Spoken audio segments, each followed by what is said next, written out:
Nako po, eto, nagbabalik na naman si Banati Doy mga kaidol. Ang idol yung pogi mga kaidol.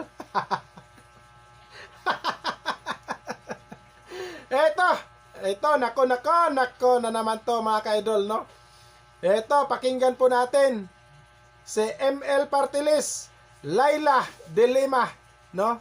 Nako po, yari po si Sara Duterte dito mga kaidol, no?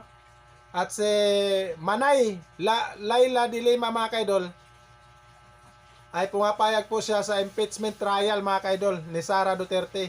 Nako, patay tayo dyan. Yari ka na Sara Duterte, no? At ito, hindi natin patagalin. Pakinggan po natin ang sinasabi ni Laila de Lima mga kaidol. What this? Nabalitaan nyo na siguro. Naimbitahan ako maging parte ng prosecution panel para sa impeachment trial ni VP Sara Duterte. Pumayag ako. Kasi di ba, ang pangako ko sa inyo, kahit anong mangyari, lagi akong maninindigan para sa hustisya. Ipaglalaban ko ang tama at totoo. Pananagutin ko ang nagkasala sa taong bayan. Sa mga darating na araw, mapapansin nyo, all out na naman ang mga troll. Iibahin nila ang topic, sisirain nila ang pangalan ko. Ginawa na nila yung dati. Pero kahit anong pilit nila, lumabas pa rin ang totoo. Ngayon, pwede ba ako mag-request sa inyo? Pag may nakita kayong mga fake news tungkol sa akin o tungkol sa kahit sinong kakampi natin sa pagsusulong ng hustisya, i-report nyo agad. Huwag nyo nang patulan. Gumawa na lang kayo ng sarili niyong post tungkol sa mga ipinaglalaban natin. Matuto na tayo sa mga nangyari noon. Huwag na nating hayaang may makumbinsi pa sila. Yun lang muna. Kita-kits sa impeachment trial. Nako po, ito na nga mga kaidol. Ito na nga sinasabi natin mga kaidol, no? Si Laila de Lima mga kaidol, no? Alam naman natin si Laila de Lima mga kaidol ay wala pong takot, no? Takutin nyo na lang po ang ibang lugar mga kaidol. Wag lang po yung mga Bicolana mga kaidol.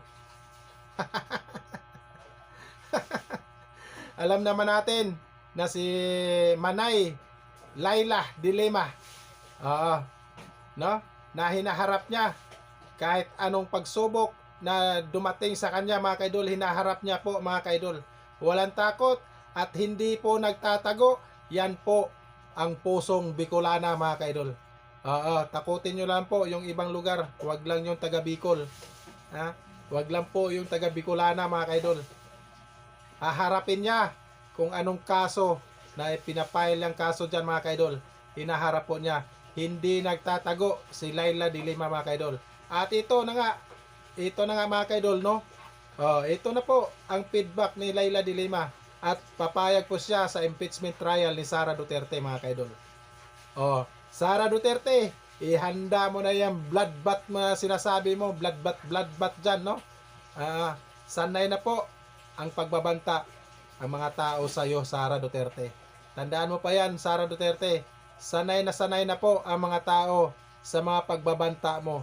At naku po, ihanda mo na lang yung kasagutan mo, Sara Duterte, sa pagdating ng impeachment trial mo.